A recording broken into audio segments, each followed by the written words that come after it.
नमस्कार, मैं हूं अर्चित और आप देख रहे हैं इंडियन प्राइम न्यूज। तो चलिए रुक करते हैं इस खास खबर की ओर। पश्चिम एशिया से इस वक्त की सबसे बड़ी खबर सामने आ रही है।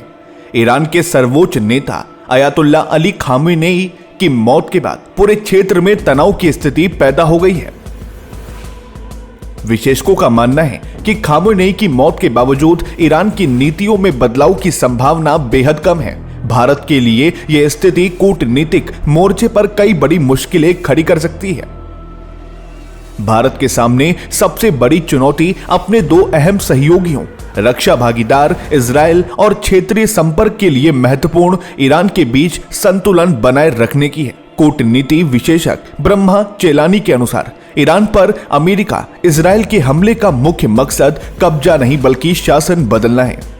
हालांकि खामेनेई ने अपने 3 दशक के शासन में एक ऐसी बहुस्तरीय उत्तराधिकार व्यवस्था बनाई है जिससे शासन में बदलाव की उम्मीद कम है।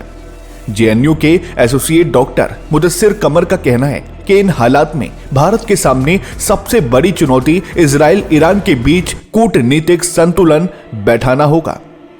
ईरान हमारे लिए सामरिक रूप से बहुत जरूरी है। यदि होर्मुज समुद्री मार्ग बंद होता है तो भारत के व्यापार पर इसका सीधा और प्रतिकूल असर पड़ेगा। पिछले कुछ सालों में अमेरिकी प्रतिबंधों के कारण चाबहार पोर्ट परियोजना पहले ही धीमी पड़ चुकी है। पिछले 6 वर्षों में यहां महज 450 जहाज ही पहुंचे हैं, जिससे द्विपक्षीय कारोबार न्यूनतम स्तर पर आ गया है। इस पूरे घटनाक्रम पर भारत ने बेहद सधी हुई प्रतिक्रिया दी है। भारत ने किसी पक्ष की निंदा करने के बजाय कूटनीति और बातचीत के जरिए समाधान निकालने का आह्वान किया है। प्रधानमंत्री मोदी ने भी शांति का संदेश देते हुए क्षेत्रीय स्थिरता पर जोर दिया है।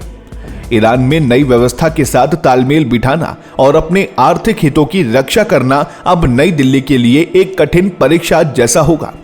आने वाले दिनों में देखना होगा कि भारत इस वैश्विक संकट से कैसे निपटता है।